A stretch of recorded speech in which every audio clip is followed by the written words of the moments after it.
Once again, the all-new Nissan Z Nismo.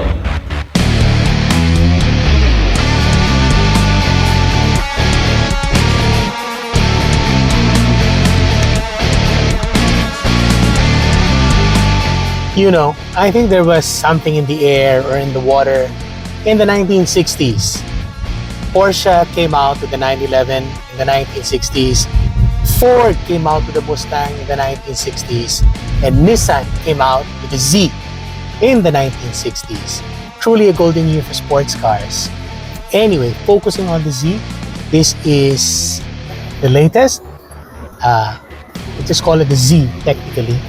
And for a change from the two previous Zs, which had a naturally aspirated engine, this has a 3-liter twin-turbo V6 engine, which makes, according to the brochure, 373 PS. So give and take, that's I think about 365 horsepower, 370 for local specs. At least that's what advertised, and 475 Newton meters of torque. Driving the rear wheels via, in this case, a 9-speed automatic transmission. Now, purists will complain that we want a manual, but truthfully, given the horrendous traffic conditions in Metro Manila, this is a very good automatic transmission.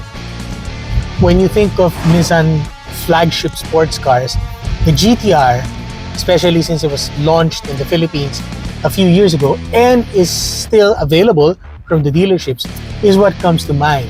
But the Z shares an equally important and prestigious history with the GTR in motorsports, and you know, the fact that the Z was available worldwide, whereas the GTR was for the longest time only available in Japan, cemented the Z status as Nissan's sports car for the world. And I'm happy to say, just cruising around this area, it is fun to drive. I've actually ridden in it before. We went on a longer drive and I was impressed sitting in the passenger seat.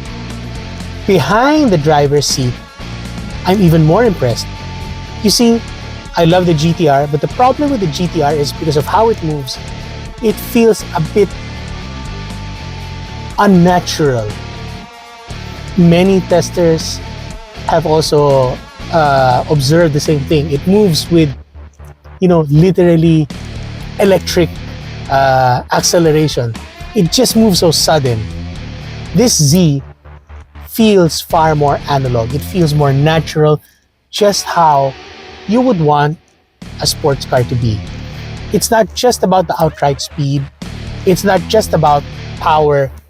It is the way it moves, the feel, the suspension. This has a more livable suspension than the GTR's hardcore, admittedly track biased setup. This is more usable every day. I can see myself dailying the Z because, you know, the performance is not in question, but the usability, practicality, the comfort, it is there, making this a true Gran Turismo or Grand Tourer, long distance tourer. It is perfect to take on long drives out of town. And it's fast, it's still fast.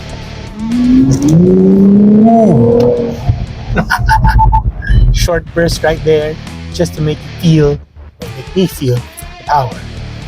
And it's definitely there. Strong brakes from the Akebono calipers and brake discs. Good suspension, the way it moves, you know, it moves its weight around the four corners very naturally, and the steering is sublime, up there with the European brands. So overall, very happy with the Z, very happy with the spec, very good equipment. I like the analog gauges. It's a retro nod to the past. I was at the Nissan global headquarters a few days ago, and I was looking at the Z, Nismo Z there, and it had another large digital gauge, at least the one that I saw. This is nicer with the analog gauges. Nice touch.